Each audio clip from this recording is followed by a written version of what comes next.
Bismillahirrahmanirrahim. Assalamualaikum warahmatullahi wabarakatuh. Waalaikumsalam warahmatullahi wabarakatuh. Alhamdulillah hari ini kita bisa dikumpulkan di sini. Hari ini rencananya Ibu Yuli Setiani akan memaparkan tentang budaya positif. Mudah-mudahan apa yang nanti dipaparkan oleh Ibu Yuli Setiani akan menambah wawasan kita atau membuat kita lebih baik dalam menangani anak-anak. Sebelum acara dimulai, saya akan perkenalkan siapa Ibu Yuli. Ibu Yuli, nama panjangnya adalah Yuli Setiani. Beliau sekarang mengajar di kelas 6 dan sekarang beliau sedang menempuh kegiatan pendidikan guru angkatan 7 Kabupaten Bekasi. Nah, selanjutnya supaya tidak mengulur waktu, saya serahkan acara ini kepada Ibu Yuli Setiani. Pada Ibu Yuli Setiani, saya persilahkan. Terima kasih kepada Ibu Margi selaku moderator di kegiatan diseminasi kita hari ini. Bismillahirrahmanirrahim. Assalamualaikum warahmatullahi wabarakatuh. Waalaikumsalam warahmatullahi wabarakatuh. Apa kabar ibu-ibu semua? Baik. Alhamdulillah. Masya Allah. Terima kasih banyak atas responnya di siang hari yang mungkin cukup melelahkan karena ibu-ibu semua baru saja menyelesaikan tugas utamanya sebagai pengajar di siang ini.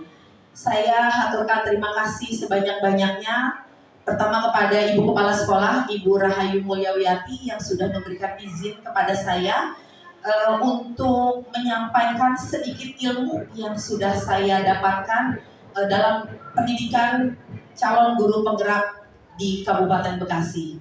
Saya juga haturkan terima kasih banyak kepada ibu-ibu semua di waktu yang siang hari ini untuk bersama-sama mendapatkan sedikit pengetahuan dari ilmu yang sudah saya dapatkan selama saya melakukan pendidikan calon guru penggerak.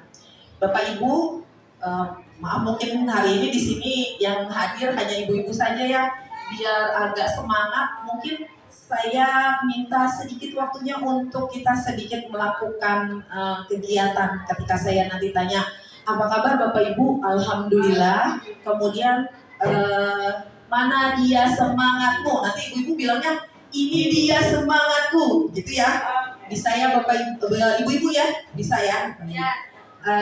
Apa kabar ibu-ibu semuanya? Alhamdulillah. Mana dia semangatmu? Ini dia semangatku. Alhamdulillah, mudah-mudahan terus semangat ya ibu-ibu untuk mengikuti diseminasi hari ini terkait dengan budaya positif. Sebelumnya perkenalkan dulu, tadi mungkin juga sudah diperkenalkan sama Bu Margi. Saya Yuli Setiani. Saya saat ini mengajar di kelas 6. Saya adalah calon guru penggerak angkatan 7 dari Kabupaten Bekasi. Fasilitator saya bernama Ibu Siti Amanah dan pengajar praktik saya Ibu Ade Markiatul Kiptiah. Di siang hari yang berbahagia ini, saya ingin sedikit berbagi ilmu kepada Bapak Ibu terkait dengan budaya positif. Kalau berbicara tentang budaya positif, ibu-ibu, kira-kira nih kalau boleh bertanya, budaya positif itu yang terbayang oleh ibu-ibu semua tuh apa ya? Kalau ngomongin tentang masalah budaya positif, mungkin ada yang mau memberikan pendapatnya sekilas saja tentang budaya positif. Silakan Bu Margi. Kalau menurut saya budaya positif itu adalah perbuatan atau perilaku baik yang ditunjukkan oleh seseorang dan itu bisa menular ke teman atau ke sesamanya. Baik, terima kasih Bu Margi. Mungkin ada lagi ibu-ibu yang mau menyampaikan pesannya atau apa yang menjadi pemikiran ibu-ibu jika saya bicara tentang budaya positif. Ada lagi? Mungkin ya, boleh. Ibu Rusdah, silakan Ibu Rusdah.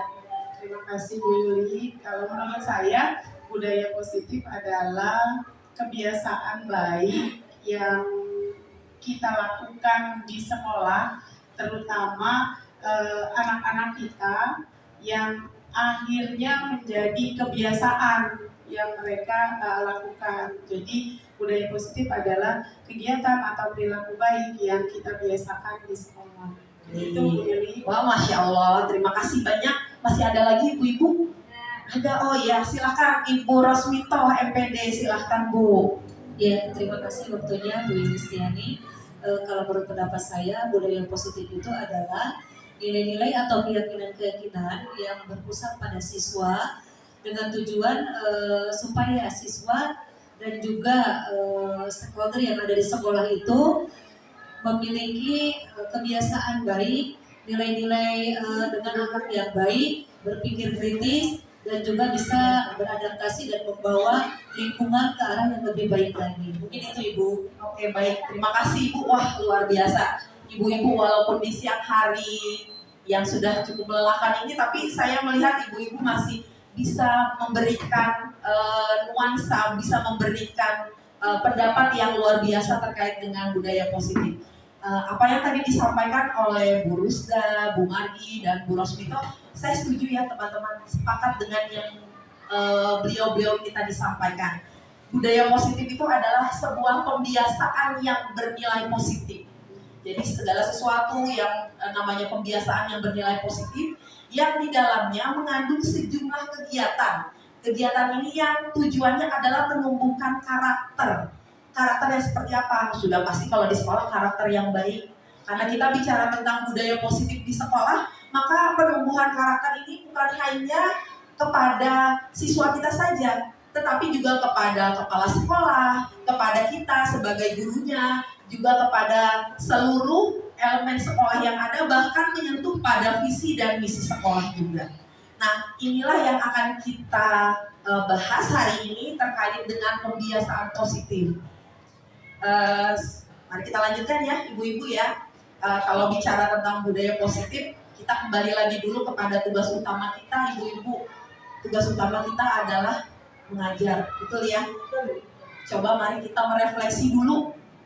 Apakah pembelajaran yang kita lakukan hari ini atau yang sudah kita lakukan selama ini sudah benar-benar sesuai dengan apa yang diharapkan oleh anak-anak atau sudah sesuaikah dengan tujuan pendidikan nasional kita? Baik, kita tahu pembelajaran yang kita laksanakan saat ini kalau boleh digolongkan ada terbagi menjadi dua. Pembelajaran yang berpusat pada siswa dan yang satu lagi berpusat pada guru, begitu ya. Sekarang coba ibu-ibu kita mengevaluasi diri. Apakah pembelajaran kita selama ini masih lebih banyak didominasi kita ketika kita melaksanakan di kelas? Apakah anak-anak lebih banyak dituntut oleh kita dalam mempelajari materi yang kita berikan? Atau justru sebaliknya, apakah kita sudah memberikan kebebasan kepada anak-anak sesuai dengan bakat dan minatnya mereka masing-masing? Ingat ya ibu-ibu, anak-anak kita itu anak-anak yang unik. Mereka itu bukan satu kesatuan yang sama. Mereka itu memiliki keunikan masing-masing. Ada anak-anak yang cara belajarnya lebih banyak menggunakan indera pendengaran. Tapi ada juga anak-anak yang banyak menggunakan indera penglihatannya. Atau ada juga nih Bu, kalau di kelas saya ada anak yang gak bisa diem kalau belajar. Ada nggak di kelas ibu-ibu yang seperti itu? Ada. Tapi walaupun dia bergerak ke sana kemari, ketika kita memberikan tugasnya selesai. Dan insya Allah ketika dia menikmati, hasil akhirnya juga sesuai dengan yang kita harapkan. Ada nggak ya seperti itu, ibu-ibu? Ada yang benar. Jadi kalau melihat dari gaya belajar, anak-anak kita itu ada yang gaya belajarnya secara visual. Jadi kalau visual itu yang mereka utamakan adalah indera penglihatannya. Ada juga yang lebih ke arah indera pendengaran atau yang disebutnya dengan gaya belajar apa itu ibu-ibu? Audio. Nah satu lagi kalau yang tadi saya bilang, yang tidak bisa diam bergerak ke sana kemari, tidak bisa fokus, tapi dia bisa menyelesaikan semua tugas-tugasnya dengan baik. Itu namanya gaya belajarnya apa ya ibu? Kinestetik, benar banget tuh ya Bu Kiki. Wah luar biasa nih Bu Kiki, sip. Ya benar. Jadi sebelum kita lanjut ya ibu-ibu, ini saya mau menyampaikan dulu terkait dengan konsep inti dari budaya positif yang akan kita bahas hari ini.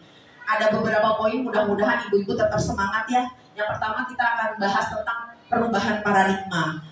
Kemudian kita bicara tentang disiplin positif. Selanjutnya ada kebutuhan dasar manusia, ada teori motivasi perilaku manusia, ada keyakinan kelas, kemudian ada posisi kontrol, dan yang terakhir ini segitiga restitusi. Nah tadi berbicara tentang pembelajaran, kita sudah sama-sama mengevaluasi ya ibu-ibu. Kira-kira pembelajaran yang sudah kita lakukan yang mana sih? Kalau saya jujur nih ibu-ibu, kepengennya belajarnya, sistem pembelajarannya berpusat pada siswa. Tapi kadang-kadang saya masih berfokus pada diri saya sendiri sebagai guru. Padahal kalau kita lihat dari tujuan pendidikan menurut tokoh pendidikan nasional kita, Bapak Ki Hajar Dewantoro, bahwa pendidikan itu selayaknya adalah menuntun anak-anak dengan segala kodrat yang ada pada dirinya. Kodrat zaman dan kodrat alamnya, kita menuntun mereka menuju kebahagiaan yang setinggi-tingginya. Coba bayangin ibu-ibu kalau kita ngajar, fokusnya pada kita, anak itu dituntun atau dituntut? Dituntut ya, lebih banyak dituntut. Kenapa? Kamu harus begini, kamu harus begitu. Itu namanya dituntut, Bu. Saya juga merasakan bahwa saya juga masih suka menggunakan proses pembelajaran yang berpusat pada guru.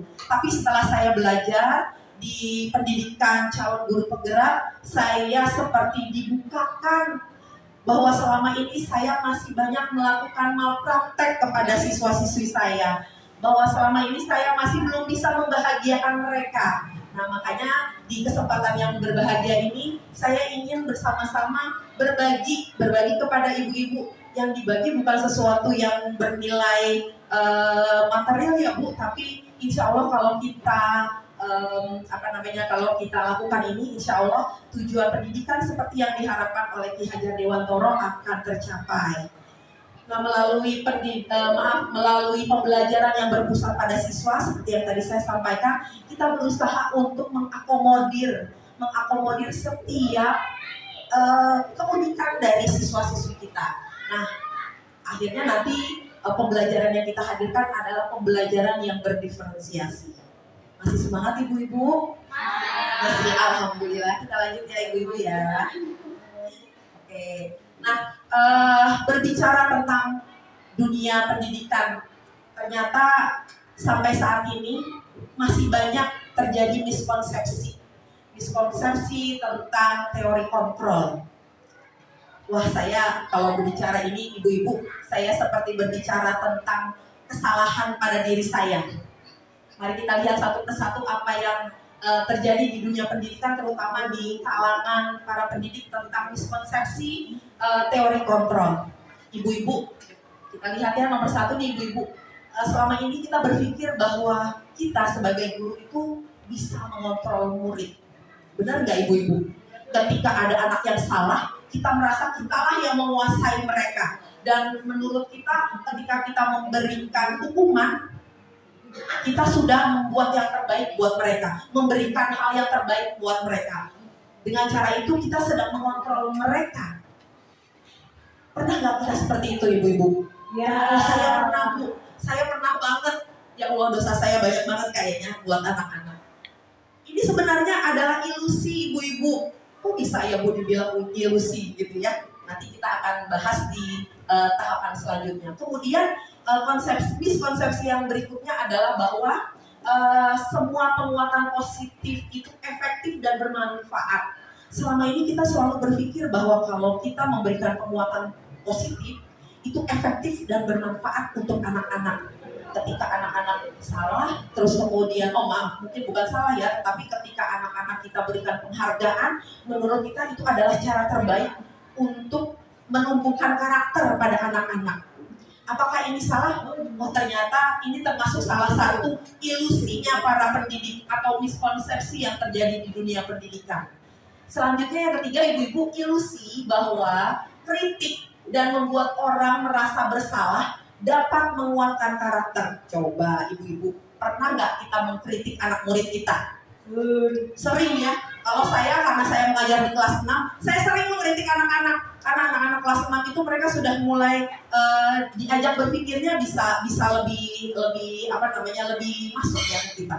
Ketika mereka misalkan berbicara tentang sesuatu, misalkan saja mereka contoh tadi nih hari ini ada salah satu siswa saya yang menunjukkan foto artis Korea, ibu-ibu, artis Korea. Terus terang saya sebagai gurunya nggak paham dengan artis-artis Korea. Buat saya ketika saya melihat artis Korea, semua wajahnya sama. Itu kan menurut pandangan saya ya ibu-ibu. Tapi ternyata buat mereka itu merupakan mereka tuh begitu mengeluh-elukan artis-artis Korea ini. Tadi ada seorang siswi yang memberikan foto salah satu artis Korea kepada saya.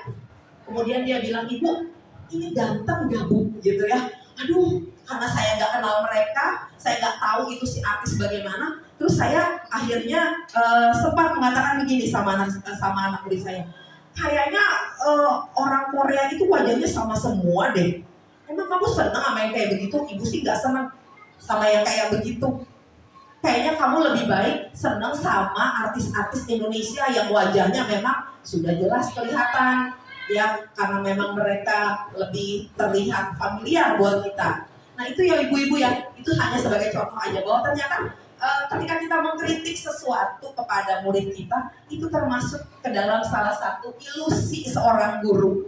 Ya, ilusi bahwa ternyata itu tuh kita berharap dengan kita memberikan kritik, anak itu akan tumbuh karakter yang lebih baik. Padahal itu pada kenyataannya hanya berupa ilusi atau miskonsepsi. Nah yang terakhir nih, satu lagi nih Bu, ilusi bahwa orang dewasa memiliki hak untuk memaksa. Ini saya seperti lagi berbicara tentang kesalahan saya nih, benar-benar bahwa katanya orang dewasa itu memiliki hak untuk memaksa. Kadang kita tuh memaksakan kehendak kita kepada murid kita. Bu, aku nggak bisa gambar. Bisa, kamu pasti bisa gambar. Pernah nggak begitu Bu? Kalau ternyata itu tuh ilusi Bu, tidak membuat anak-anak menjadi berkembang. Itu tuh ternyata adalah sebuah miskonsepsi tentang teori kontrol kita selama ini. Iya betul Bu, betul. Tapi ternyata nanti kita akan pelajari ternyata itu adalah hal yang salah Bu. Ya sebenarnya bukan salah tetapi keliru ya, sama saja mungkin ya Bu. Iya betul, salah tanggap. Baik, kita lanjut ya ibu-ibu ya, mudah-mudahan masih semangat. Ya, kalau yang tadi saya sampaikan tentang miskonsepsi itu sama saja seperti ini Bu. Kalau saya mengartikannya dengan sebuah benda berharga. Contoh aja nih Bu, kalau sehari ini saya memberikan sebuah atau sedikit ya, tetapi satu keping logam mulia kepada ibu-ibu nih misalkan, atau satu orang guru di sini saya berikan logam mulia. Misalkan saya berikan kepada Bu Yuli Asari, saya berikan sekeping logam mulia senilai 2,5 gram Bu. Kira-kira gimana Bu rasanya Bu? Bahagia banget, itu buat Ibu gitu ya. Terus kemudian Ibu, pesan saya, Ibu tolong digenggam ya logam mulianya. Apa yang akan Ibu lakukan? Pasti akan Ibu genggam dengan sekuat-kuatnya. Benar ya Bu ya? Karena ini diberikan untuk saya, itu sudah menjadi hak saya. Ketika di sekeliling Ibu mencoba untuk meminta Ibu membuka tangan Ibu dan memberikan apa yang ada di dalam tangan Ibu, kira-kira Bu Yuli akan memberikan apa tidak? Tidak ya Bu ya? Kenapa Bu? Karena itu sesuatu yang berharga, benar gak ya Bu? 2,5 gram itu kan kalau kita konversi ke rupiah lumayan banget ya Bu, buat nyambung hidup lah ya. Nah, itu sama halnya seperti yang sudah kita lakukan tadi kepada siswa-siswi kita. Ketika kita menggenggam barang yang berharga di dalam genggaman tangan kita, entah itu tawaran dari teman, entah itu gelitikan dari teman, entah cemoohan, entah itu bujukan atau bahkan intimidasi. Ketika kita katakan kita tidak mau membuka, maka kita tidak akan membukanya. Tapi ketika kita punya keinginan untuk membukanya, tanpa diintimidasi, tanpa dibujuk, tanpa dicemooh, tanpa digelitik, tanpa ditawarkan, kita pasti akan membukanya. Benar nggak Bu? Benar. Nah, itulah yang terjadi Bu. Gitu ya, bahwa siapa yang bersedia membuka, siapa yang bertahan untuk tetap menutup tangannya, dan siapa yang memegang kontrol itu adalah diri kita sendiri. Itu juga yang terjadi pada siswa-siswi kita Bu. Bahwa ketika mereka mau berubah, mau menjadi lebih baik, maka perubahan itu berawal dari dalam dirinya, yang disebut dengan motivasi intrinsik, bukan motivasi eksternal atau dari faktor luar. Seperti itu. Baik, kita lanjut ya Bu. Nah, sekarang bagaimana ya bisa kita merubah pandangan kita dari paradigma lama menjadi paradigma baru? Ya, paradigma baru ini adalah respon kepada pendekatan teori kontrol. Bahwa tadi tuh yang ilusi-ilusi tadi itu salah gitu ya Bu, kurang tepat. Bahwa kalau kita itu ternyata bisa mengontrol anak-anak itu adalah hal yang tidak tepat. Gimana caranya? Nah, ini ada beberapa ini sebelumnya ada pandangan dari seorang Stephen R. Covey. Dia mengatakan katanya, bila kita ingin membuat kemajuan perlahan, sedikit-sedikit, ubahlah sikap atau perilaku Anda. Namun, bila kita ingin memperbaiki cara-cara utama kita, maka kita perlu mengubah kerangka acuan kita. Ubahlah bagaimana Anda melihat dunia, bagaimana Anda berpikir tentang manusia. Ubahlah paradigma Anda dan skema pemahaman serta penjelasan aspek-aspek tertentu tentang realitas. Kita ngomongin lagi tentang paradigma lama kita tadi Bu. Paradigma lama kita ini harus kita rubah menjadi paradigma baru. Bagaimana caranya? Nah, ini mohon maaf agak sedikit ngeblur ya. Mungkin saya sedikit bacakan. Saya bacakan sekilas aja. Bahwa yang terkait dengan paradigma lama itu selama ini kita merasakan bahwa realitanya kebutuhan kita itu kita rasa sama. Padahal pada kenyataannya tiap orang memiliki kebutuhan yang berbeda-beda. Ada anak yang mungkin kalau untuk belajar matematika sesuatu yang sangat sulit sekali. Tapi ada anak yang ketika belajar matematika buat mereka itu adalah sesuatu yang menyenangkan. Kan seperti itu ya Ibu. Nah, itu yang namanya kebutuhan anak-anak yang berbeda-beda. Kemudian mungkin saya bacakan beberapa saja karena yang agak-agak sedikit ngeblur, mohon maaf. Orang lain, diantaranya ya ada lagi, orang lain berpikir bahwa mereka bisa mengontrol saya. Padahal pada prinsipnya yang mengontrol diri kita adalah diri kita sendiri. Seperti tadi ya Bu, yang sudah saya ilustrasikan tentang tangan. Ketika kita menggenggam sesuatu yang berharga, bahwa kita akan membuka tangan kita ketika kita merasa kita mau. Tapi ketika kita tidak mau, apapun yang terjadi di sekeliling kita, kita tidak akan membuka tangan kita. Nah itu. Kemudian mungkin kita lanjut saja, mohon maaf ini agak sedikit ngeblur ya. Nah, kita mau lanjut bicara tentang disiplin positif. Ibu-ibu kalau bicara tentang disiplin, pasti yang terbayang oleh kita adalah tentang peraturan. Betul ya? Disiplin itu koneksinya adalah dengan peraturan. Padahal disiplin itu bukanlah peraturan. Berbeda, disiplin bukan peraturan. Nah, disiplin yang akan kita bicarakan adalah kita mau mulai menumbuhkan disiplin diri. Disiplin diri dari kita sebagai pendidik, disiplin diri dari siswa-siswi kita, dan akhirnya nanti bermuara pada disiplin positif dan akhirnya bisa mewujudkan budaya positif di sekolah. Nah, berbicara tentang disiplin, tadi yang saya bilang ya Ibu, disiplin itu bukanlah peraturan, karena asal katanya dari bahasa Latin yaitu disiplina. Disiplina itu artinya belajar loh, jauh banget ya Bu. Ya selama ini kita tahunya disiplin peraturan, pokoknya yang namanya bukan disiplin ya peraturan yang harus ditaati, benar banget Bu. Ternyata disiplin itu bukanlah peraturan, melainkan belajar.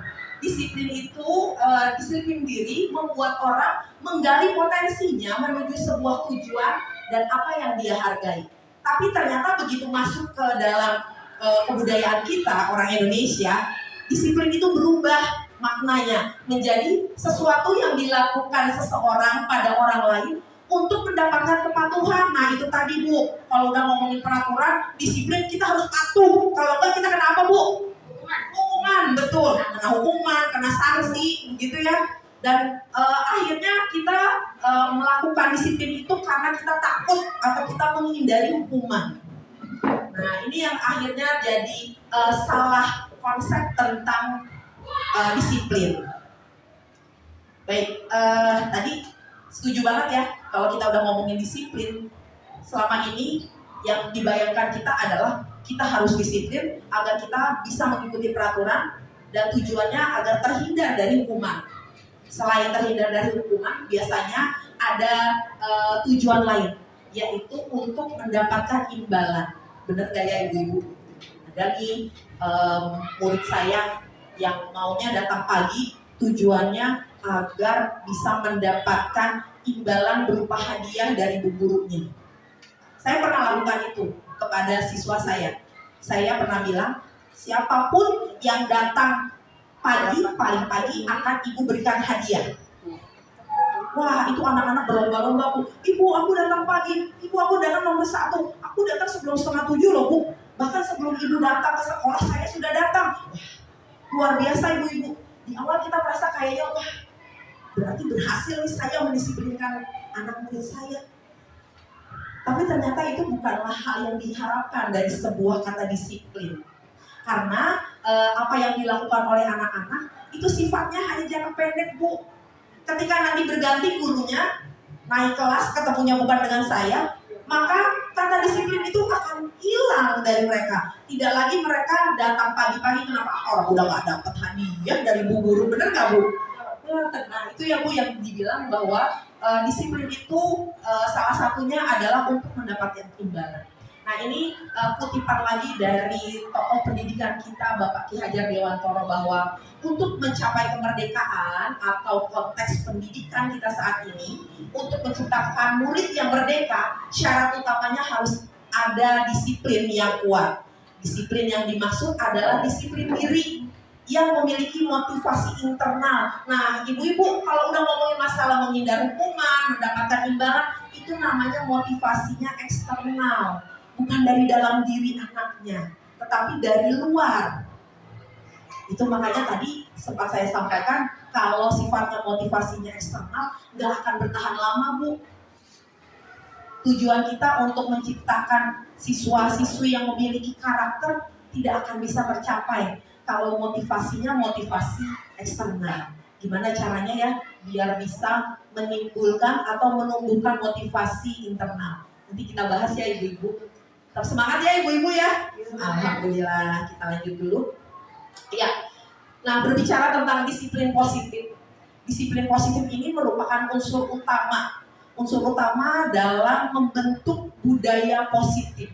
Budaya positif di sekolah kita yang ujungnya atau muaranya adalah mewujudkan profil pelajar Pancasila. Nah, sebelum sampai ke budaya positif, ibu-ibu, kita kayaknya diminta untuk merefleksi kembali. Apakah penerapan disiplin positif di sekolah kita saat ini udah efektif atau belum ya? Atau masih perlu ditinjau ulang? Karena mungkin disiplin positif yang sudah tumbuh saat ini lebih didominasi dari motivasi eksternal. Kita lanjut ya ibu-ibu. Nah, Bapak Ki Hajar Dewantoro maupun Diana Gosen, ini sama-sama keduanya merupakan pakar pendidikan, percaya bahwa disiplin itu adalah bentuk kontrol diri, yaitu belajar untuk mengontrol diri. Nah belajar Bu, kembali lagi kepada kata dasarnya dari bahasa Latin disiplina yang berarti belajar. Berarti di sini belajar untuk mengontrol diri. Kontrol diri agar dapat mencapai suatu tujuan mulia. Nah ini yang ingin kita capai bersama-sama. Dan disiplin ini mengacu pada nilai-nilai atau prinsip mulia yang dikenal dengan nilai-nilai kebajikan universal. Nah, anak Indonesia itu harapannya sesuai dengan tujuan pendidikan dari Ki Hajar Dewantoro tadi adalah bermuara pada terwujudnya profil pelajar Pancasila. Ada berapa nih ibu-ibu elemen yang profil pelajar Pancasila ya? Ada 6 ya. Yang pertama adalah bertakwa pada Tuhan yang Maha Esa. Kemudian yang kedua, gotong royong. Kemudian berkebinekaan global. Apalagi Bu? Mandiri, kreatif. Terus apa lagi Bu? Dan bernalar kritis. Ya wah, ini yang ingin kita capai Bu. Dan insya Allah saya percaya jika kita sama-sama bergandengan tangan, berusaha untuk mewujudkan disiplin positif saja dulu, mulai dari diri kita, terus kemudian ke anak murid kita, dan akhirnya nanti terwujud disiplin positif di sekolah. Insya Allah budaya positif di sekolah akan melahirkan anak-anak dengan karakter profil pelajar Pancasila. Baik, nah tadi bicara tentang nilai-nilai kebajikan, apa sih yang disebut dengan nilai-nilai kebajikan? Nah, ini nilai-nilai kebajikan Bu. Pengertian dari nilai kebajikan adalah nilai-nilai yang disepakati bersama tanpa melihat perbedaan, entah itu perbedaan suku, agama, bahasa maupun latar belakangnya. Jadi nilai-nilai yang memang sudah disepakati oleh kita semua. Dan nilai-nilai ini bisa terlihat dalam contoh pada profil pelajar Pancasila. Tadi kita lihat ya, ibu-ibu tadi sudah menyebutkan elemen yang ada pada profil pelajar Pancasila. Nah, itu merupakan contoh dari nilai-nilai kebajikan. Sebenarnya masih banyak lagi Bu, tapi mungkin saya hanya memberikan contoh satu ini saja dulu yang memang lekat sekali dengan dunia kita di dunia pendidikan. Baik, kita lanjut ya ibu-ibu. Nah, tahapan selanjutnya kita mau bicara tentang kebutuhan dasar manusia. Menurut William Glasser dalam bukunya Choice Theory, manusia itu memiliki 5 kebutuhan dasar. Dan setiap manusia pasti berusaha untuk memenuhi kebutuhannya dengan segala cara. Entah itu caranya baik atau tidak, tapi yang pasti mereka akan berusaha untuk memenuhi semua kebutuhan dasarnya. Apa saja kebutuhan dasarnya? Nah, ini kita lihat ya ibu-ibu ya. Yang pertama adalah kebutuhan untuk bertahan hidup. Kebutuhan untuk bertahan hidup ini contoh realnya adalah sandang, pangan, kemudian papan. Kebutuhan dasar kita sehari-hari Bu, itu termasuknya ke dalam kebutuhan untuk bertahan hidup. Selanjutnya kebutuhan akan kasih sayang dan rasa diterima. Seperti apa sih contohnya? Ya, contohnya adalah ketika kita merasa diterima dalam sebuah kelompok. Kan ketika kita ngobrol dengan teman-teman, terus kemudian teman-teman itu mengakui keberadaan kita, sepertinya ada rasa nyes gitu ya Bu. Kalau saya seperti itu Bu, ketika saya berdiri di sini di depan ibu-ibu, saya rasanya luar biasa, saya bisa diterima nih sama ibu-ibu. Nah, itu termasuk salah satu contoh kebutuhan dasar manusia terkait dengan kasih sayang dan rasa diterima. Kemudian selain rasa diterima, ada lagi dipedulikan. Ketika kita dipedulikan sama orang lain, nggak dicuekin, itu adalah contoh dari pemenuhan kebutuhan dasar kita. Begitu juga dengan anak murid kita Bu. Pernah nggak Bu? Kalau saya pernah nih Bu, ketika kita kesel banget sama salah satu murid kita di kelas karena memang mungkin tingkahnya yang seringkali menjengkelkan, kita jadi suka mengabaikan dia Bu. Sementara dia berusaha untuk mencari perhatian kita dengan cara mungkin menjahili temannya, atau dia merobek atau merusak barang-barang temannya. Sebenarnya tujuannya adalah dia minta dipedulikan Bu. Dia tuh sedang butuh yang namanya rasa disayang dan diterima. Nah, ini contoh saja. Selanjutnya kebutuhan akan rasa kasih sayang dan rasa diterima, selain rasa diterima, dipedulikan, juga kerjasama. Kalau saya nih Bu, saat ini saya berusaha untuk menciptakan pembelajaran dalam kelompok. Tujuannya adalah satu, anak-anak saling bekerja sama dan saling menghargai dengan temannya. Nah, apa yang saya tujukan, apa yang saya lakukan, itu tujuannya adalah untuk memenuhi salah satu kebutuhan kebutuhan dasar dari siswa-siswi saya, yaitu kebutuhan akan rasa diterima. Ketika mereka bekerja sama dengan teman-temannya, mereka merasa bahwa, oh iya, saya diterima di kelompok ini. Tapi kadang-kadang suka sedih Bu, ketika kita udah ngelompokin, tetap aja ada satu anak yang dicuekin sama kelompoknya. Pernah nggak Bu? Pernah. Kita rasanya, ya Allah, gitu ya. Mungkin inilah yang namanya tahap belajar. Anak-anak sedang kita ajarkan untuk bisa menerima dan bekerja sama dengan teman-temannya. Ya mudah-mudahan nanti mungkin solusinya Bu, kalau ketemu dengan yang seperti itu, setiap hari kelompoknya di switch Bu, ditukar. Kalau saya, kalau boleh memberikan contoh, di kelas kami itu setiap hari anak-anak ngambil tiket. Jadi yang laki-laki maupun yang perempuan, mereka ngambil tiket dulu sebelum belajar. Tiketnya udah tahu tuh, ada nomor 1, 2, 3. Ketika dia dapat tiketnya nomor 1, oh saya berarti duduk di kelompok 1 ya Bu? Iya, dia duduk di sana. Tiketnya saya pegang Bu, saya letakkan di dalam sebuah wadah, kemudian mereka berbaris kemudian mengambil tiket sambil kemudian mereka tahu, oh ya saya dapat nomor 1 berarti saya satu kelompok dengan dia. Suka tidak suka, saya harus bekerja sama-sama dia dalam hari ini. Nah itu seperti itu terjadi Bu. Dan ketika kita melakukan saya melakukan pengambilan tiket seperti itu, tujuannya adalah anak-anak bisa berkolaborasi dengan semua teman-temannya. Hari ini dia kolaborasinya dengan si A, si Rina dengan si Rini, besok si Rini dengan si Lili misalkan. Jadi setiap hari mereka akan bertemu dengan teman yang berbeda, sehingga itu akan meminimalisir anak-anak yang merasa tidak diterima oleh kelompoknya. Ini mungkin yang baik boleh dicontoh ibu-ibu, atau ibu-ibu mungkin punya pengalaman lain yang lebih baik lagi, boleh nanti sharing-sharing ya Bu. Saya juga bersedia untuk mendengarkan, dan mungkin nanti saya mau mencoba juga di kelas saya. Nah, kita lanjut ya Bu. Kemudian ada kebutuhan dasar lain dari manusia, yang ketiga adalah penguasaan. Ini kalau udah ngomongin penguasaan, terkait dengan harga diri, diakui, didengar, berprestasi, dan memimpin.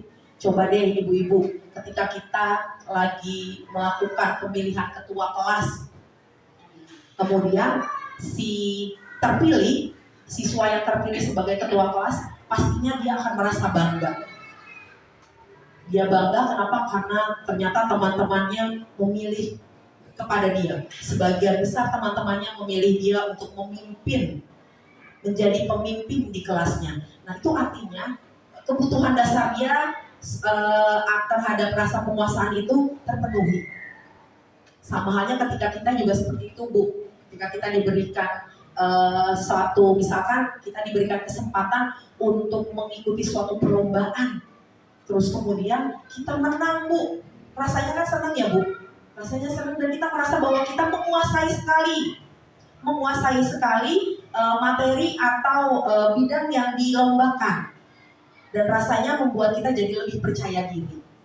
Nah selanjutnya kebutuhan dasar manusia yang lainnya adalah kebebasan. Nah kebebasan ini terkait dengan rasa mandiri, kemudian bebas memilih, mencoba hal baru.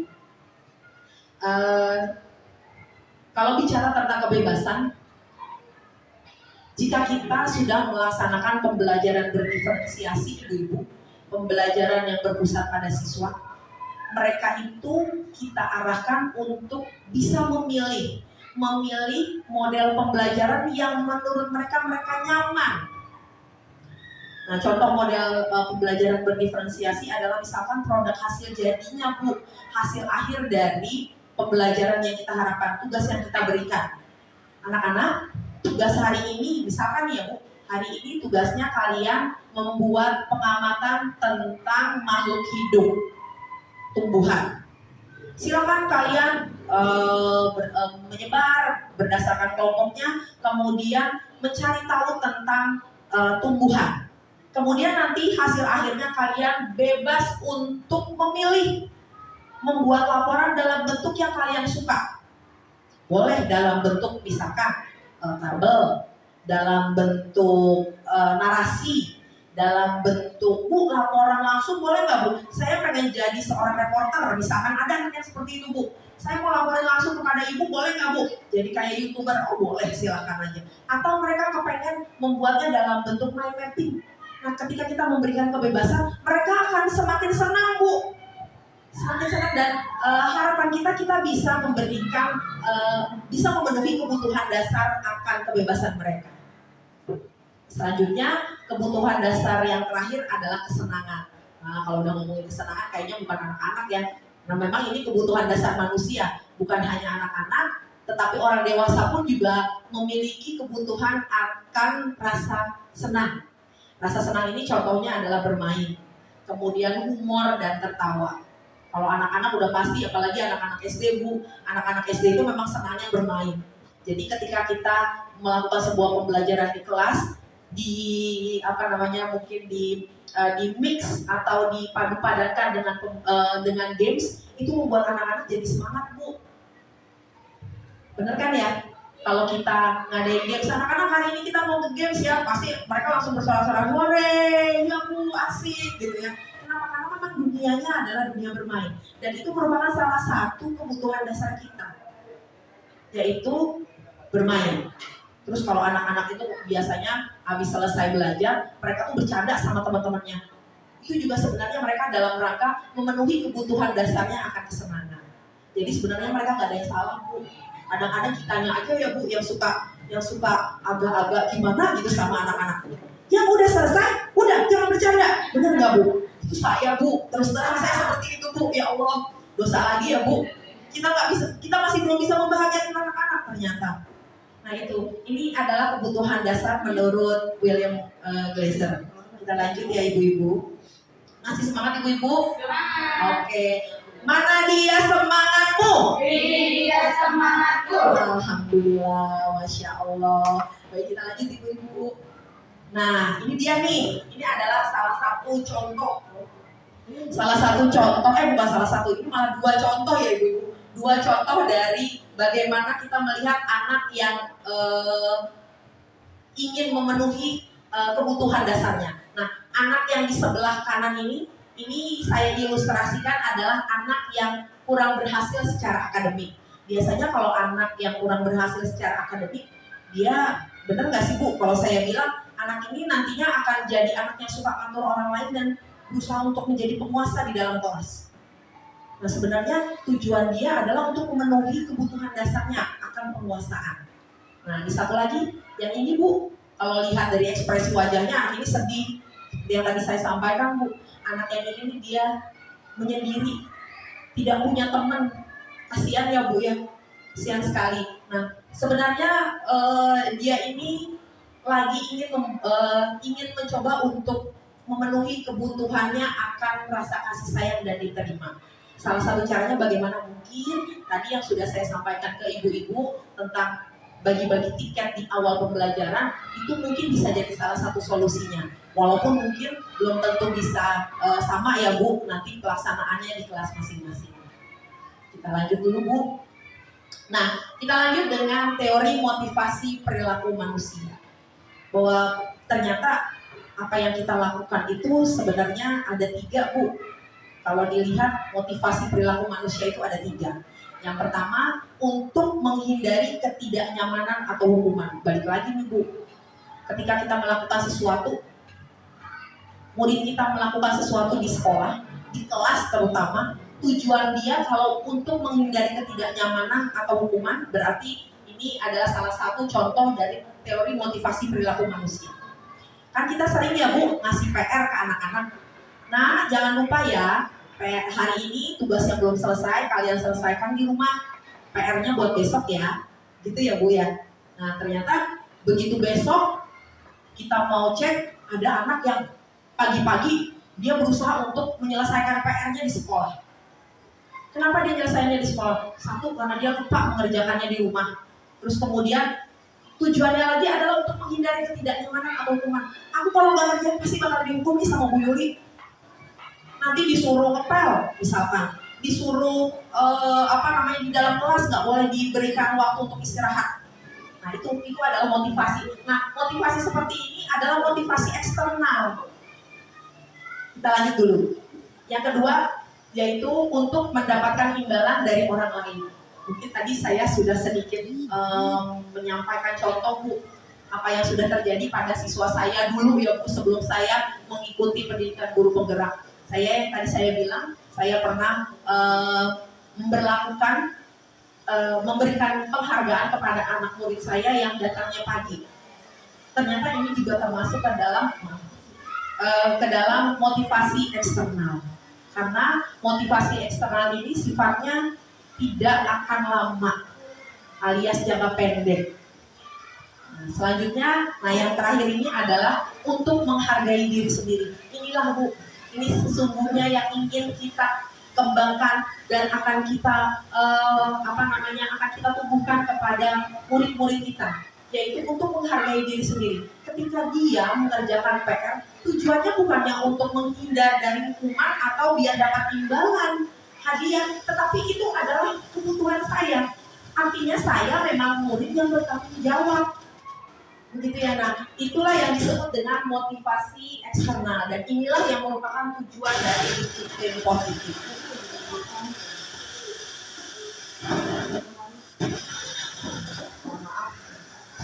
Ibu-ibu biar agak sedikit ada warna baru, ada warna. Saya mau ngajak ibu-ibu nobar dulu, mau nggak ya Bu? Boleh. Oke, baik ya. Kita mau nobar dulu ya Bu, tolong disimak nih Bu. Ya, kita mau bicara tentang hukuman, konsekuensi, dan restitusi. Tapi sebelumnya saya kepengen ngajak ibu-ibu nobar dulu nih. Mau ya Bu, nobar ya Bu? Ya. Yuk kita lanjut dulu ya.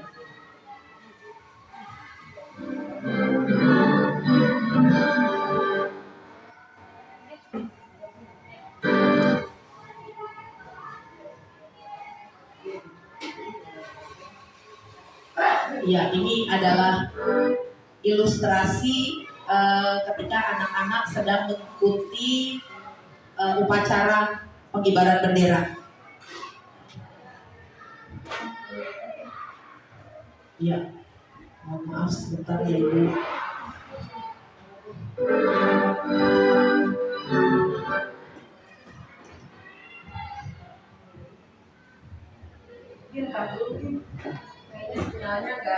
Ibu-ibu kita lanjutkan ya, tapi sebelumnya saya mau ngajak ibu-ibu nobar dulu terkait dengan pemahaman selanjutnya tentang hukuman, konsekuensi, dan restitusi.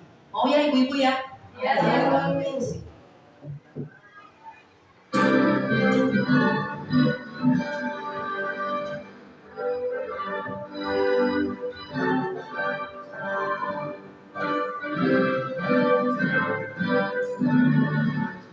Dina, kamu tahu salah apa? Iya Bu, maaf, tapi saya ketinggalan. Ketinggalan terus. Lain kali dibawa topinya, supaya kamu gak kepanasan. Sudah sana, berdiri di lapangan. Hormat di bawah tiang bendera selama 15 menit.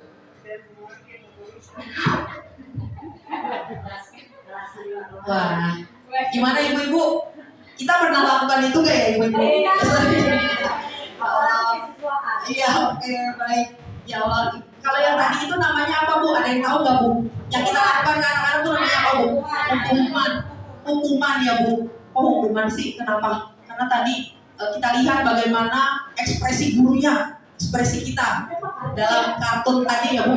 Wajah kita begitu bersemangat untuk memarahi anak-anak, ya memarahi si Rina tadi. Dan bagaimana Bu ekspresinya Rina Bu? Takut ya Bu, benar ya Allah, dia sampai menundukkan kepalanya, tidak berani menatap wajah gurunya. Oke, itu yang namanya hukuman ya Bu. Kita lanjut dulu ya Bu. Mau nonton lagi nggak Bu? Mau ya Bu, saya ajak nonton lagi Bu.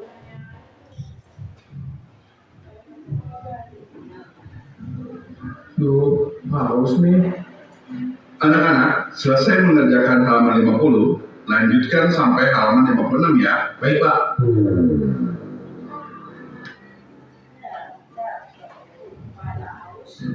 Siap.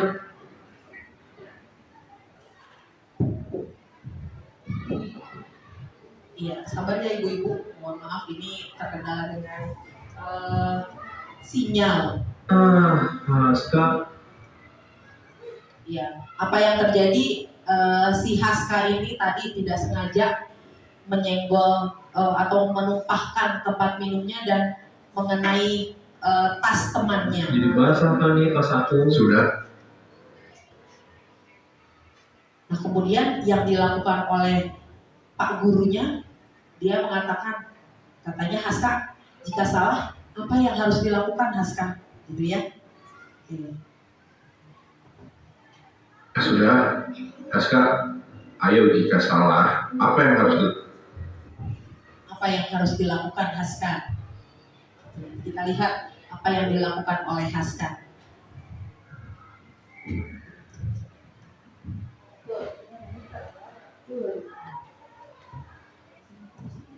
Nah, pada adegan ini, ayo minta maaf. Bapak gurunya meminta Haska untuk minta Mana maaf ya. kamu?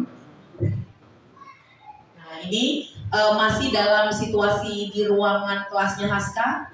Kali ini Haska datang ke sekolah tidak memakai masker. Ini ilustrasinya pada saat pandemi kemarin, Bu.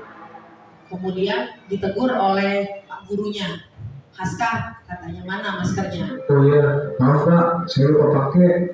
Kamu tahu kan apa konsekuensinya jika Nah, ketika Haska tidak menggunakan masker, Haska ditanya sama Pak gurunya, Haska tahu nggak konsekuensinya kalau tidak menggunakan masker? Menurut Bapak Ibu, kira-kira Haska tahu nggak ya apa yang harus dia lakukan, konsekuensinya? Tahu tidak? Belum ya, karena filmnya belum berlanjut ya. Karena sinyalnya, mohon maaf ya Ibu-ibu, ini sinyalnya masih berputar-putar. Iya betul, konsekuensi masih, bahasanya masih asing ya Bu ya. Konsekuensi itu adalah akibatnya, betul, akibat. Kalau istilah ke anak-anaknya mungkin akibat. Kalau kita nggak pakai masker akibatnya apa? Nah, si Haska ditanya seperti itu. Nah, Haska karena sudah tahu maka dia akan menyampaikan, ketika saya tidak menggunakan masker maka konsekuensinya adalah seperti itu. Dia akan disampaikan. Oke, mohon maaf ya ibu-ibu, ini videonya agak terkendala karena jaringan. Jadi saya mau kembali lagi dulu nih Bu. Nah, kita bicara tentang hukuman, konsekuensi, dan restitusi. Nah, tadi pada saat kita melihat video tentang Rina yang mendapatkan teguran dari ibu gurunya karena datang ke sekolah pada saat upacara tidak menggunakan topi, dia mendapatkan hukuman dari ibu gurunya. Nah, sebenarnya apa sih perbedaan antara hukuman, konsekuensi, dan satu lagi restitusi? Kita bicara tentang 3 kata ini Bu. Hukuman itu adalah tidak terencana atau tiba-tiba, ya, tidak terencana atau tiba-tiba. Kemudian di hukuman itu anak-anak atau murid tidak tahu apa yang akan terjadi dan dia tidak dilibatkan. Ketika dia berbuat salah, dia nggak tahu nih, saya akan dapat hukuman apa ya dari bu guru. Nah, itu namanya hukuman. Kemudian bersifat satu arah, dari bu gurunya, dari pak gurunya, dan siswa hanya bisa menerima. Dan hukuman itu biasanya berupa fisik, bisa juga dalam bentuk psikis. Nah, bedanya dengan konsekuensi, kalau konsekuensi itu terencana dan sudah disepakati. Nah, itu tadi terlihat dari bagaimana kasusnya Haska ketika dia tidak memakai masker. Pak gurunya cuma sekedar bertanya, Haska, kamu tidak menggunakan masker, kamu tahu konsekuensinya? Jadi tidak dengan cara menghardik ibu-ibu. Kalau yang tadi bu gurunya Rina itu kan dia seperti menampilkan wajah yang menyeramkan kepada Rina. Nah, kalau ini konsekuensi dia sudah terencana dan sudah disepakati. Haska tahu ketika dia tidak menggunakan masker, maka konsekuensinya adalah dia tidak boleh belajar di dalam kelas. Itu seperti itu. Terus kemudian dibahas dan disetujui oleh guru dan siswa. Itu bedanya konsekuensi. Dan selanjutnya dibuat oleh pihak sekolah. Kita sudah sepakati bahwa jika ini terkait, mungkin tadi contohnya adalah di masa pandemi. Pada masa pandemi kemarin, anak-anak yang tidak menggunakan masker, maka konsekuensinya mereka akan belajar di ruangan sendiri, di ruangan yang sudah disiapkan tersendiri. Kira-kira nyaman apa enggak Bu anak-anak kalau begitu? Enggak ya, merasa diasingkan. Nah, konsekuensi ini juga siswa mengetahui mengetahui konsekuensi jika mereka melanggar peraturan. Haska pasti tahu banget ketika dia tidak pakai masker, maka dia tahu pasti di sekolah dia akan dimasukkan ke dalam ruangan tersendiri dan belajar sendiri di sana tanpa teman-teman yang lain. Itu yang namanya konsekuensi. Nah, satu lagi Bu, ini yang namanya restitusi. Restitusi ini lebih manusiawi Bu. Restitusi itu adalah menciptakan kondisi bagi murid untuk memperbaiki kesalahannya. Dan proses kolaborasi yang mengajarkan murid untuk mencari solusi sendiri atas kesalahannya. Ini yang akan kita lakukan Bu. Kita lanjut dulu ya Bu. Nah, ini tadi perbedaan antara hukuman dan konsekuensi. Kita lanjut dulu. Kalau tadi ada hukuman, bagaimana dengan penghargaan? Ternyata hukuman dan penghargaan itu sama Bu. Sama-sama sifatnya adalah motivasinya eksternal dan dia tidak akan bertahan lama. Penghargaan berlaku sama dengan hukuman. Meminta atau membujuk seseorang melakukan sesuatu untuk memenuhi suatu tujuan tertentu dari orang yang meminta dan membujuk. Dorongannya eksternal, tidak akan bertahan lama. Dan sifatnya adalah ketergantungan. Jadi hukuman maupun penghargaan sama. Sifatnya, motivasinya adalah motivasi eksternal. Nah, yang akan kita coba untuk aplikasikan, yang coba kita untuk wujudkan di sekolah kita ini adalah dengan cara restitusi. Ini adalah cara terbaik ketika kita menghadapi permasalahan atau mencoba untuk memberikan solusi permasalahan kepada siswa kita.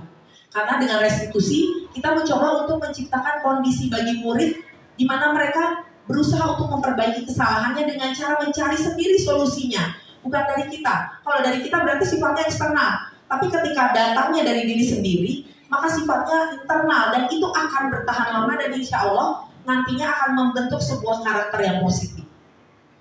Kita lanjut dulu, ada 9 ciri-ciri restitusi. Yang pertama, bukan untuk menebus kesalahan, namun untuk belajar dari kesalahan. Ibu, anak-anak itu manusia sewajarnya, sama halnya dengan kita yang banyak kesalahannya. Dan kesalahan itu bukan untuk kita tebus, melainkan kita belajar dari kesalahan dan memperbaiki kesalahan yang kita lakukan.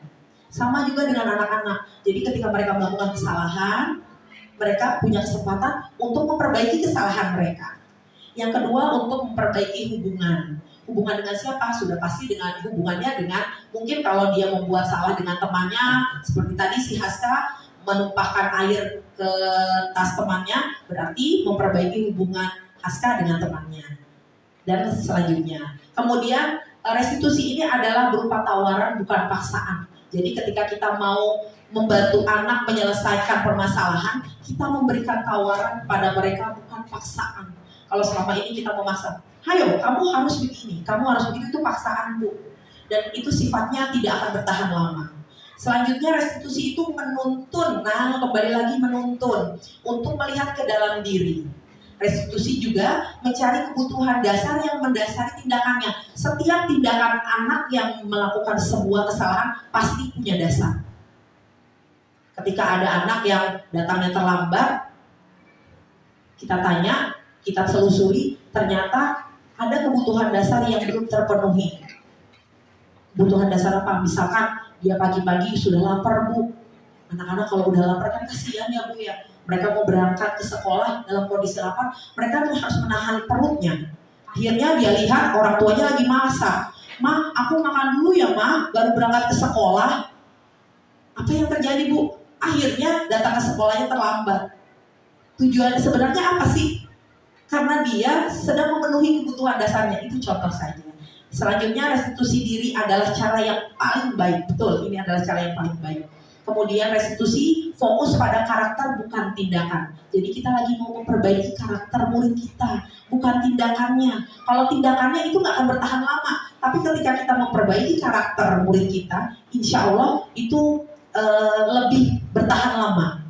Selanjutnya restitusi itu fokus pada solusi. Jadi ketika kita ketemu dengan siswa yang bermasalah, bukan fokus untuk menyalahi, tetapi kita mencoba untuk memberikan solusi. Gimana ya caranya biar permasalahan ini bisa selesai. Kemudian restitusi ini juga mengembalikan murid yang berbuat salah kepada kelompoknya secara utuh. Bahwa ketika dia berbuat salah, kita tahu alasannya apa dan kita kembalikan mereka kepada teman-temannya dalam situasi yang sewajarnya. Nah, ini saya mau ngajak nonton lagi nih Bu. Masih mau Bu nonton? Nah ya Bu. Nah, ini disiplin positif. Kamu tidak boleh main di luar ya, karena kamu coret-coret sembarangan di tembok. Ya, ini ilustrasi A Bu. Tadi pagi aku terlambat 20 menit. Maka aku harus tunggu 20 menit lagi untuk pulang. Ini ilustrasi B. Maaf ya, ini aku berhenti sampai 9 menit. Ya, ada 3 ilustrasi Bu tadi. Yang A, B, dan C. Menurut ibu-ibu, yang A itu tadi masuknya hukuman, konsekuensi, atau restitusi. Hukuman, betul ya Bu? Hukuman karena anak dibuat tidak nyaman. Ketika kita membuat anak tidak nyaman, artinya kita sudah menjadi penghukum bagi anak tersebut. Kalau yang B bagaimana Bu? Konsekuensi, betul ya. Ketika dia melakukan sesuatu, ada konsekuensi yang harus dia tanggung. Nah, yang terakhir ini Bu, nah ini yang namanya restitusi, betul. Jadi karakter dia yang sedang kita perbaiki, karakter dia yang sedang kita coba untuk gali menjadi anak-anak yang memiliki karakter yang baik. Kita lanjut. Nah, kalau begitu ibu-ibu, insya Allah udah siap ya untuk melakukan restitusi di sekolah ketika, terutama di kelas deh. Di kelas dulu kita mulai dari lingkup kelas kita. Ketika kita melihat anak kita ada bermasalah, kita coba yuk melakukan restitusi. Nah, sebelum kita melangkah bagaimana caranya kita melakukan restitusi, yang pertama kita lakukan adalah kita harus membuat keyakinan kelas dulu. Keyakinan kelas ini nantinya akan membantu guru dalam membimbing murid sampai akhirnya kita bisa melakukan restitusi. Nah, ini cuma sekedar contoh Bu. Tiap kelas pasti kita punya peraturan ya Bu. Nih, saya cuma ngambil contoh aja. Contohnya misalkan peraturan kelasnya yang pertama, buang sampah pada tempatnya. Yang kedua, melepas sepatu saat masuk kelas. Kemudian yang ketiga, merapikan kembali peralatan sekolah setelah digunakan. Sebenarnya ketiga peraturan yang sudah diterapkan di kelas ini tujuannya adalah sama, yaitu untuk kebersihan dan kenyamanan kelas. Benar kan ya Bu ya? Iya, ini adalah tujuannya untuk kebersihan dan kenyamanan kelas. Nah, kebersihan dan kenyamanan kelas inilah yang merupakan keyakinan kelas. Jadi keyakinan kelas itu adalah nilai-nilai kebajikan atau prinsip universal yang disepakati bersama secara universal. Itu yang disebut dengan keyakinan kelas. Nah, kenapa sih bukan peraturan aja gitu ya? Kenapa harus keyakinan kelas? Nah, ini pandangan dari Diana Gosen, seorang pakar pendidikan. Beliau mengatakan bahwa suatu keyakinan akan lebih memotivasi seseorang dari dalam, motivasi intrinsik, dibandingkan dengan peraturan. Seseorang akan lebih tergerak dan bersemangat untuk menjalani keyakinannya daripada mengikuti serangkaian peraturan. Balik lagi Bu, kalau udah ngomongin peraturan, karena ketakutan atas hukuman atau ingin mendapatkan penghargaan. Nah itu akhirnya adalah timbulnya motivasi ekstrinsik. Sedangkan keyakinan ini adalah merupakan motivasi intrinsik. Begitu juga dengan murid-murid kita. Nah, keyakinan kelas itu biasanya bersifat abstrak. Karena kan ini sikap yang abstrak. Kemudian berupa pernyataan yang universal. Dibuat dengan pernyataan positif. Ketika kita mau membuat keyakinan kelas, jangan pakai kata-kata tidak ya Bu. Tidak membuang sampah sembarangan, jangan Bu. Kita lagi mau mengajarkan anak-anak untuk membuat sesuatu, melihat sesuatu dari sisi positif. Coba kalau dirubah, tidak membuang sampah sembarangan, kalimat positifnya bagaimana Bu kira-kira? Betul Bu, buanglah sampah pada tempatnya. Dan rasanya didengarnya juga jauh lebih enak ya Bu ya, gitu ya. Nah itu yang dikatakan dengan pernyataan positif. Kemudian keyakinan kelas juga harus disesuaikan dengan kondisi kelas atau sekolah kita. Keyakinan kelas di kelas saya akan berbeda dengan keyakinan kelas di kelas 6 sebelah. Saya kebetulan ngajar di kelas 6B. Pastinya akan berbeda keyakinan dengan kelas 6A atau juga dengan 6C. Bukan begitu ya Bu Rusdah ya, Bu Mardi? Iya, berbeda kita. Nah, selanjutnya keyakinan kelas ini haruslah melibatkan seluruh warga kelas. Jadi ibu-ibu, saran saya di awal pembelajaran pada saat anak-anak belum mulai belajar, di awal semester, di awal tahun, kita bikin keyakinan kelas dulu Bu. Keyakinan kelas ini merupakan nilai-nilai universal yang nantinya tujuannya adalah untuk menumbuhkan disiplin positif dan budaya positif di sekolah kita. Gitu ya Bu, kita lanjut dulu. Masih semangat ibu-ibu? Alhamdulillah, baik. Nah, terkait dengan apa yang tadi kita sampaikan, sekarang timbul pertanyaan, apa yang dapat dilakukan guru untuk bisa mewujudkan lingkungan dan budaya sekolah yang positif? Nah, guru perlu meninjau kembali penerapan disiplin di dalam ruang kelas. Apakah disiplin yang selama ini kita berlakukan lebih banyak mendatangkan motivasi ekstrinsik atau motivasi intrinsik? Apakah sudah efektif? Apakah berpusat, memerdekakan dan memandirikan murid? Nah, ini kembali lagi kita akan bahas tentang 5 posisi kontrol seorang guru. Bu, saya mau ngajak nonton lagi Bu. Mau nggak Bu? Kita nonton ya Bu. Ini ada 5 posisi kontrol. Tapi sebelum kita nonton, ada 5 posisi kontrol yang ingin saya sampaikan ke ibu-ibu. Yang pertama, posisi kontrol seorang guru itu yang pertama adalah bisa disebut sebagai penghukum. Kemudian pembuat merasa bersalah. Nah, seperti tadi ketika kita menghukum anak, kemudian dia merasa, oh iya aku salah. Nah, berarti posisi kita berada pada pembuat merasa bersalah. Kalau yang penghukum bagaimana? Ketika anak bersalah terus kemudian kita memberikan hukuman kepada mereka, nah itu artinya kita sedang dalam posisi menghukum. Selanjutnya posisi teman. Nah, kemudian ada posisi pemantau dan posisi manajer. Kita lihat dulu tayangan videonya, mudah-mudahan jaringannya support ya Bu kali ini.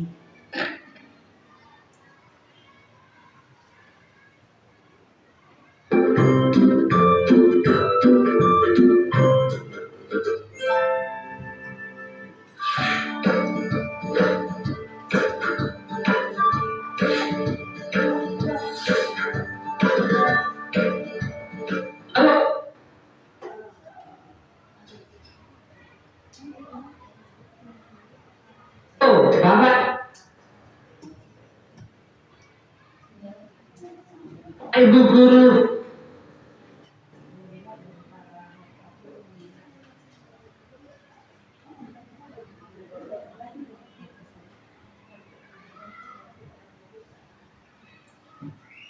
Ya baik, mohon maaf ya ibu-ibu, ini nanti mungkin kalau sinyalnya sudah Bebas. Video ini akan menampilkan. baik, saya skip dulu aja ya ibu-ibu ya. Kita mau bicara tentang posisi kontrol. Nah ini kalau ada contoh, saya coba memberikan contoh tentang siswa yang datang telat ke sekolah. Ketika kita memposisikan diri kita sebagai penghukum, kita akan berdiri di depan anak-anak dan lebih menghardik atau menunjuk anak-anak. Ya, anak yang berbuat salah atau anak yang datang telat. Awas ya, kamu kalau datang terlambat lagi, ibu akan tambah hukuman. Itu artinya kita sedang memposisikan diri sebagai penghukum. Nah, bagaimana kalau kita posisinya sebagai pembuat rasa bersalah? Nah, ini biasanya ibu gurunya akan berceramah. Ceramahnya, aduh nak, ibu tuh kecewa banget deh dengan kamu. Udah berapa kali sih kalian tuh datang terlambat? Ibu sampai capek deh ngomongnya sama kamu. Pernah gak Bu kita ngomong gitu? Saya pernah banget Bu, ya Allah, ternyata itu posisi kita ternyata sebagai pembuat rasa bersalah. Kemudian bagaimana ketika kita memposisikan diri sebagai teman? Nah, biasanya posisi sebagai teman itu kita membuat alasan pada murid. Ayolah nak, jangan lakukan lagi. Ayolah demi ibu, kamu pasti bisa deh datang gak terlambat demi ibu ya. Tapi kita memposisikan diri kita sebagai teman. Itu yang dimaksud dengan posisi kontrol kita sebagai teman. Kemudian sebagai pemantau, kalau sebagai pemantau ini bagaimana? Biasanya seorang pemantau itu menghitung atau mengukur. Caranya biasanya begini, kalau ada anak yang datang telat ke sekolah. Sepertinya ini sudah 5 kali kamu datang ke sekolah terlambat. Nah, itu hitung Bu. Iya. Tadi terjadi ya Bu pagi-pagi ya. Ibu sudah hitung-hitung sudah 5 kali kamu datang terlambat. Kamu tahu apa peraturannya ketika datang terlambat? Nah, itu berarti kita lagi memposisikan diri kita sebagai pemantau. Nah, yang terakhir, ini posisi sebagai manajer. Wah, keren ya Bu, manajer. Ternyata guru tuh bisa loh Bu, memposisikan diri sebagai manajer. Ketika kita memposisikan diri kita sebagai manajer, pertanyaan yang kita ajukan adalah, apa sih yang kita yakini dan apa yang bisa dilakukan untuk memperbaiki. Jadi, ekspresi wajah kita juga tidak seperti orang mau menerkam anak ya. Posisi kita datang dan kita lebih fokus kepada solusi permasalahannya. Begitu. Nah, ini posisi kontrol. Nah, sekarang kita lanjut pada bahasan yang terakhir Ibu-Ibu tentang segitiga restitusi. Diana Golson dalam bukunya, wah ini pakai bahasa Inggris Bu, mohon maaf kalau saya ngomongnya agak belibet nih. Restitution, Restructuring School Discipline. Beliau merancang sebuah tahapan untuk memudahkan para guru dan orang tua dalam melakukan proses untuk menyiapkan anaknya melakukan restitusi. Namanya adalah segitiga restitusi. Kalau terkait dengan segitiga berarti kebayang sama kita adalah bentuknya segitiga ya Bu. Bener banget nih segitiga restitusi. Nah, restitusi ini adalah salah satu cara untuk menanamkan disiplin positif kepada murid sebagai bagian dari budaya positif sekolah. Dan ini bisa banget Bu kita lakukan, insya Allah bisa.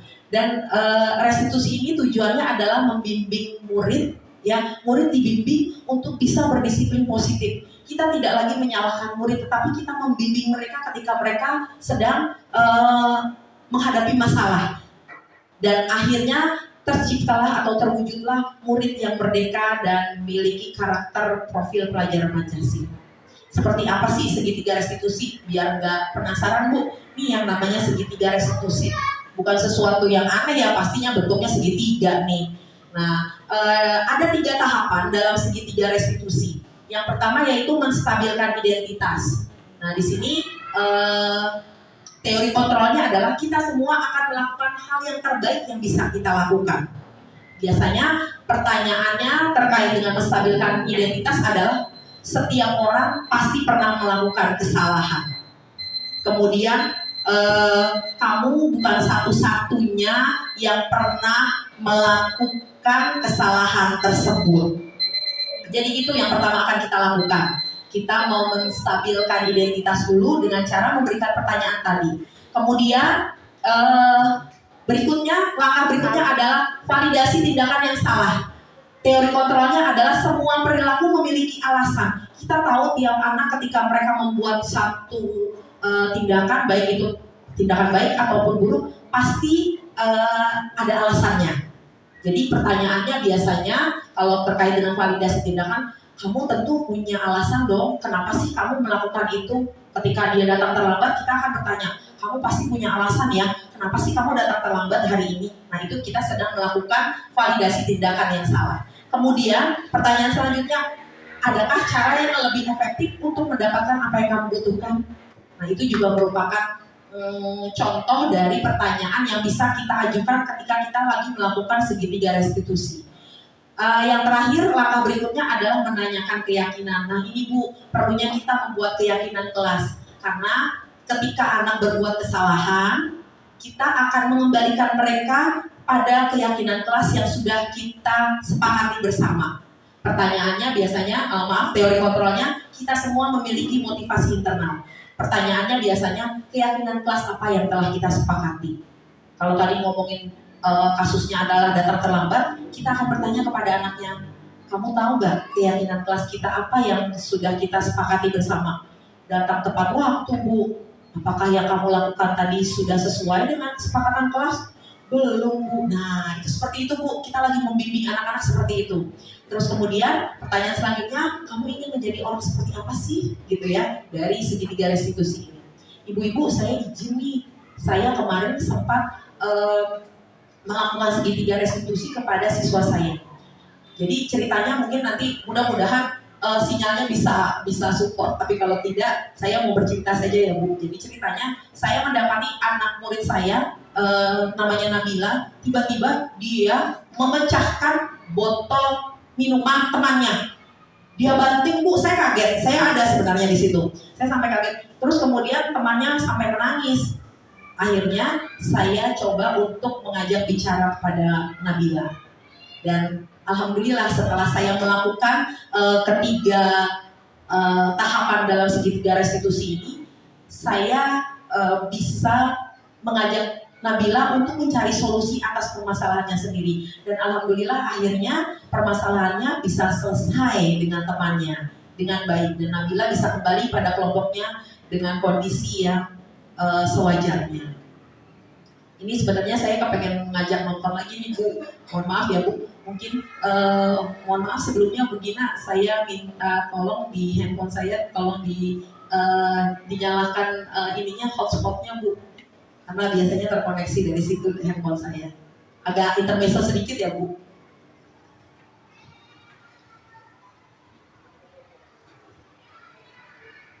Iya, sudah ya Bu Gina.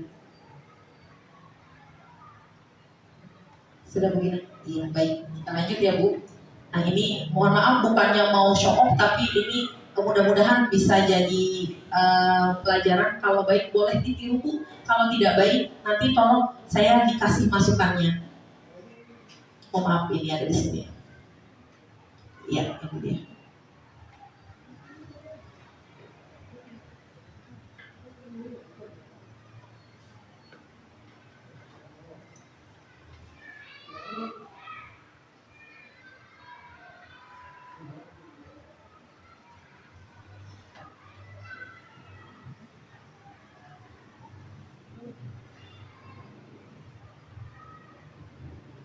Mohon maaf kalau memang masih terkendala, kayaknya nanti mungkin kalau pengen melihat bagaimana salah satu contoh melakukan segitiga restitusi, boleh ibu-ibu, nanti saya akan share ke ibu-ibu kalau memang ibu-ibu pengen tahu begitu ya. Nah, baik ibu-ibu, kesimpulannya restitusi ataupun segitiga restitusi adalah salah satu upaya yang dapat dilakukan untuk membangun budaya positif di sekolah. Tentunya untuk mewujudkan hal ini membutuhkan proses yang tidak bisa dilakukan dalam jangka waktu singkat. Dan pastinya juga perlu keistiqomahan ya Bu. Nah selain itu proses ini juga membutuhkan keterlibatan semua pemangku kepentingan di sekolah. Jadi mari ibu-ibu sama-sama yuk kita bergandengan tangan untuk menciptakan budaya positif demi terwujudnya anak-anak yang memiliki karakter profil pelajar Pancasila. Itu saja yang ingin saya sampaikan pada kesempatan yang berbahagia ini. Terima kasih banyak kepada ibu-ibu semua atas waktunya dan mudah-mudahan sedikit ilmu yang saya sampaikan hari ini bisa memberikan manfaat dan menjadi sebuah jalan untuk kita bisa sama-sama menjadi agen perubahan di dunia pendidikan. Jika ada kesalahan, itu adalah merupakan kesalahan saya sebagai manusia, mohon maaf. Dan jika ada kebaikan, kembali lagi kebaikan itu pada prinsipnya adalah milik Allah SWT. Wabillahi taufiq wal hidayah. Wassalamualaikum warahmatullahi wabarakatuh.